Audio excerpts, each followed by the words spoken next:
Esiet sveicināti atpūtas kompleksā Vērbeļnieki, bet šoreiz es stāstu par kaut ko citu. Mēs gribētu padalīties ar ļoti lielisku pieredzi, un proti mēs sadarbojamies ar Virāžā un viņu piedāvātajiem pakalpojumiem, un proti apkures sistēmas, kas darbina gāzi. Tas ir ērti, lēti un superīgi.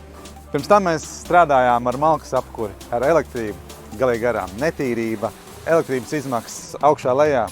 Gāze ir ideāls risinājums, un neskatoties to, ka mēs atrodamies mežā ārpus pilsētas, tas viss ir iespējams. Ierokam pazemes tvertnes, vienreiz, divreiz gadā uzpildām un aizmirstam. Mājās ir siltums, ar gāzi mēs darbinām arī kafejnīcu. Baigi svarīgi ir sadarboties no A līdz Z, tātad mums uzprojektēja, izbūvēja, uzpildīja. Visu viņi izdara manā vietā, atbrauc, pārbauda. Man tikai vajag vienreiz, divreiz gadā uzvanīt, pateikt, klausieties, čaļi, man beidzās gāze, brauciet šurp. Un viņi jau var teikt, jau brauc, ja ne tajā pašā dienā, tad nākamajā 100%. Un tas ir pats galvenais, ka mēs varam uzticēties saviem sadarbības partneriem, un tev galva nesāp ne par ko. Vienīgais, ko es varu pateikt, ja arī tev ir svarīgs komforts un ērtums, tad es iesaku Virāžā. Nenožēlosiet.